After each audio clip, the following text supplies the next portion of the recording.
परम आदरणीय प्रधानाचार्य महोदय जी, मुख्य अतिथि महोदय आदरणीय सरपंच साहब, मेरे दादो साहब, सम्माननीय गुरुजनों, गांव से पधारे हुए मेहमानों और प्यारे सहपाठियों। 26 जनवरी को गणतंत्र दिवस के रूप में मनाया जाता है, ये तो हम सबको मालूम है। अब इस लोकतंत्र की राह पर चलते चलते हमारी शिक्षा व्यवस्था किस राह पर आकर खड़ी हो गई है, आज मैं उसके बारे में कुछ निवेदन करना चाहूँगी।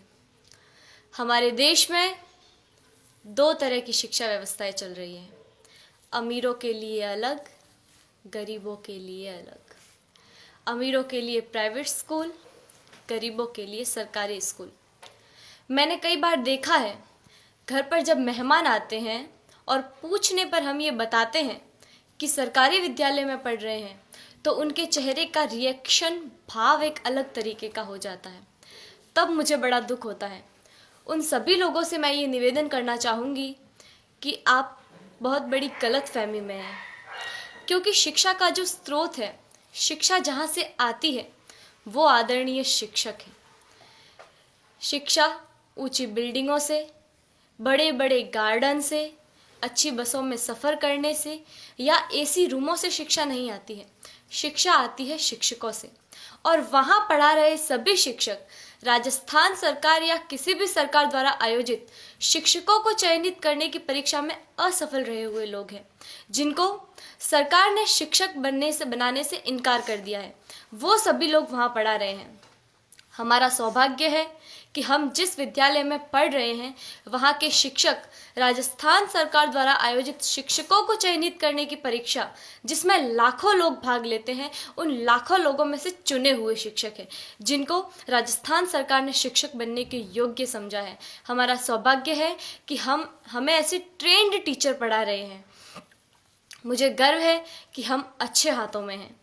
मेरे दादो सा आदरणीय जय सिंह जी देवल यहाँ विराजे हुए हैं, जो मुझे कभी कभी एक बात कहते हैं कि जितने भी IAS, RAS या सरकार के किसी भी उच्च पद पर लगे हुए ऑफिसरों में से ज़्यादातर ऑफिसर्स सरकारी विद्यालयों में पढ़े हुए हैं और सरकारी विद्यालयों से ही उत्तीर्ण हुए हैं। वर्तमान में एक डॉक्टर, एक इंजीनियर, एक वकील, एक बिजनेसमैन, यहाँ तक कि इन विद्यालयों में पढ़ा रहे शिक्षक भी अपने बच्चों को सरकारी विद्यालयों में पढ़ाना नहीं चाहते हैं। आखिर क्या कारण है? इसका कारण है संसाधनों का अभाव। मैं आप गांव वालों से भी एक निवेदन करना चाहूँगी कि कहीं कोई गरबा हो, गणेश चतुर्थी हो, कोई आयोजन हो, कोई आर्केस्ट्रा हो या कहीं धरना देना हो, तो आप लोग हज़ारों की संख्या में पहुंच जाते हैं और हज़ारों की तादाद में रुपया खर्च करते हैं, लेकिन इस विद्यालय की तरफ कभी किसी ने झांक कर नहीं देखा। इस विद्यालय की ओर देखने का किसी को भी समय नहीं है। मैं आप गाँव वालों से ये निवेदन करना चाहूँगी कि जितना जोश आप उधर उन कार्यक्रमों में दिखाते हैं, उतना ही जोश आप इधर इन विद्यालयों के लिए दिखाएं।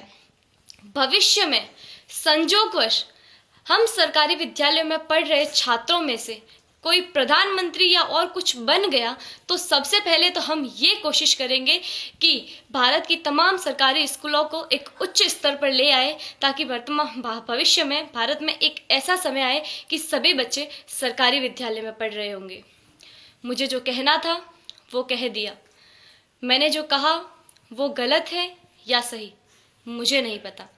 इसका निर्णय तो आप लोग ही कर सकते हैं। मेरे जो मन में था वो कह दिया। अब मुझे बहुत अच्छा महसूस हो रहा है। जय हिंद, जय भारत।